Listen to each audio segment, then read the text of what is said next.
I'm Joe Helble. I'm the Dean of the Thayer School of Engineering, and I just wanted to thank everyone for joining us today for this important occasion.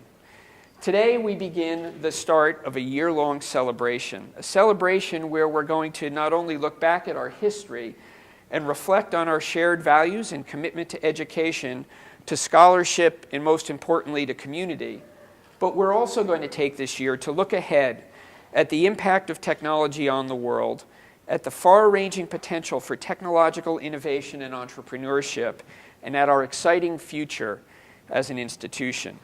Focusing as we do this, as always, on the fundamental and powerful idea that engineering teaches us all to change the world.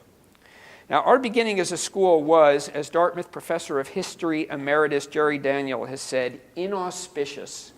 It began with a letter. Nearly 150 years ago, on April 4th, 1867, Dartmouth alumnus Colonel Sylvanus Thayer wrote a letter to Dartmouth President Asa Dodge Smith, a simple letter, yet one so profound in its impact that over time, it's not a stretch to say that it changed the course of higher education.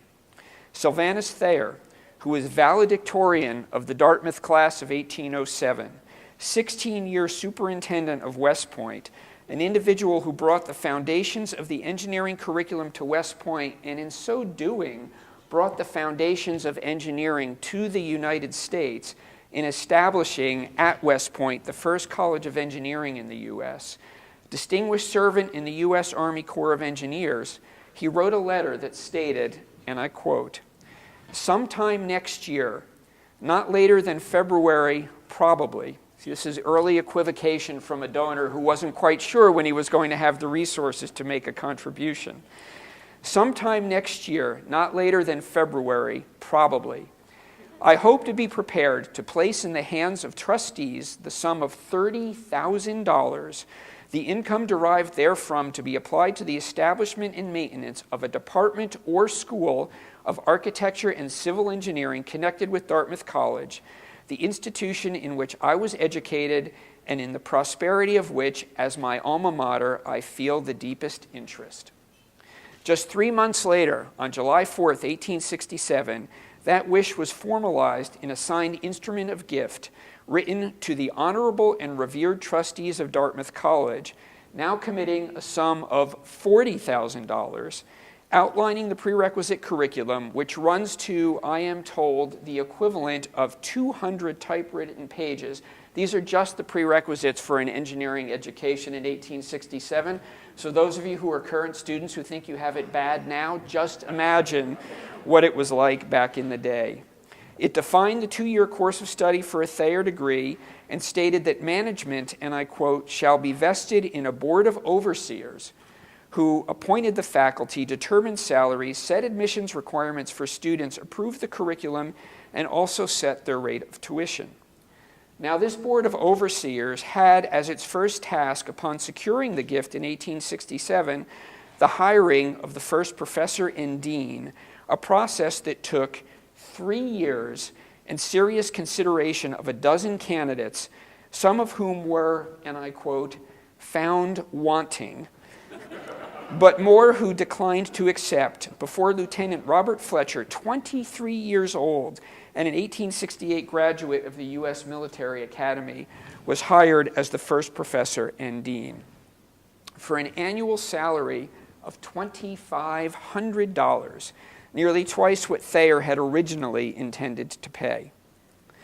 By October 1871, Colonel Thayer's donation totaled $70,000, a donation which may have seemed staggering at the time, but which in today's dollars, and I checked this just last night, is worth $1.3 million. A donation of which we still retain a record of and a balance from in our record of accounts. And so 150 years later, that founding gift can still be traced through our accounts.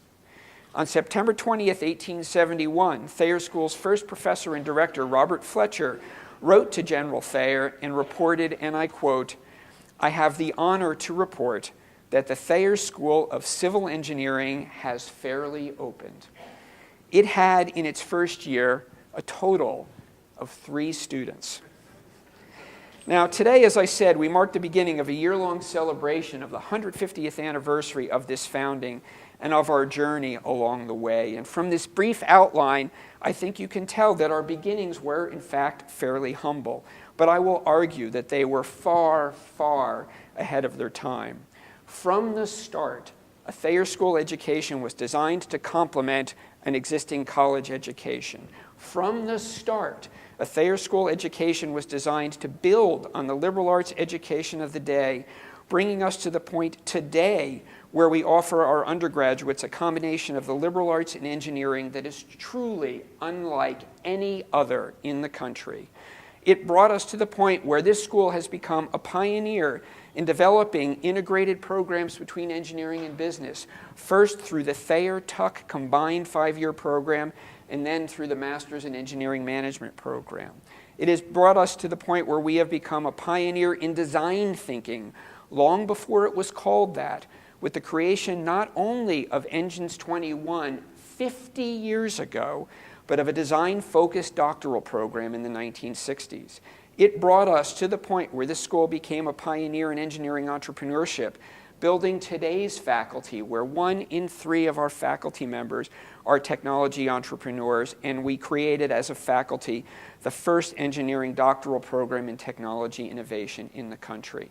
And from the start, a program that was outwardly focused and designed, as you all know, from the words literally carved in granite on the outside of this building, to prepare the most capable and faithful for the most responsible positions and the most difficult surface. A school from the beginning focused on the role engineering could make and should have in improving the human condition, a legacy of which I and we are enormously proud. Now, you've all heard me speak, and you know that as an engineer, I always find numbers and a story in the numbers. So let me finish today with just a few numbers, a few bits of data to illustrate how far we've come as a school. First, let me tell you about the growth in our tenure-track faculty. In 1871, anyone want to hazard a guess as to how large the faculty was when we opened for business? 1. Yes, several of you are holding up one finger. The faculty was, in fact, 1. And in case anyone's concerned about the burden on our faculty teaching many classes today, does anyone know how many courses that one faculty member taught in that first year? 3, 5, right? 14 courses that first year. And it went up, more than doubling in the second year because the school grew. In 1917, at the point of our 50th anniversary, we had a total of 5 members of the faculty. In 1967, the 100th anniversary of our founding, we had 18 members of the tenure-track faculty, 18. In 2017, there are 40 tenure-track faculty members and over 55 permanent members of the faculty. Quite a rate of growth over 150 years. Our number of graduates. Of course, in 1867, we had 0 because we were establishing the school. In 1871, the first students enrolled. Our first class graduated in 1873. Anyone want to hazard a guess as to the number of graduates?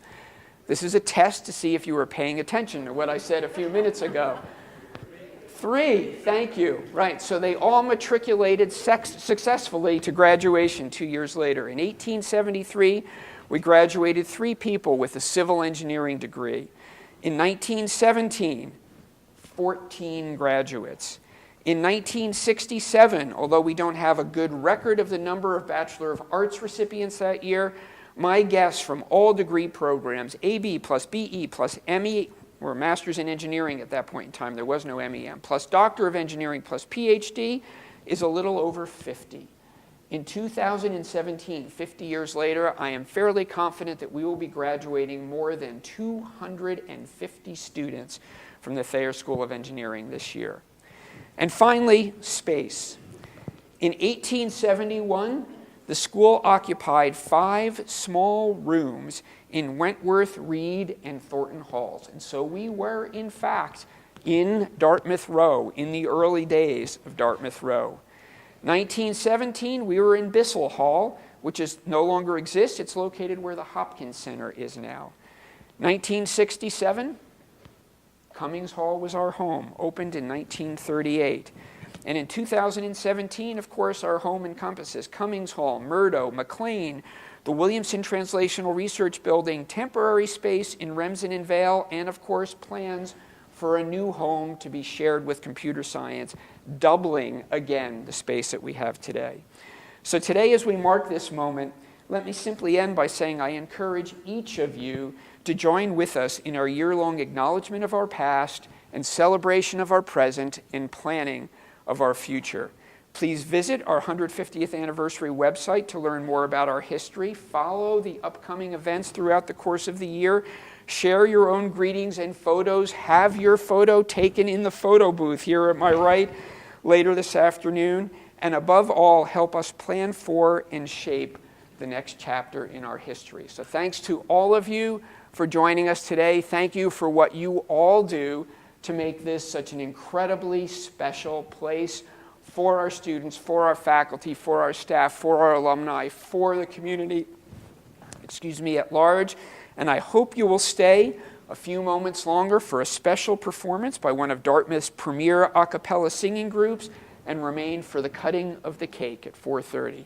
So happy year of celebration, everyone. Thanks for joining us.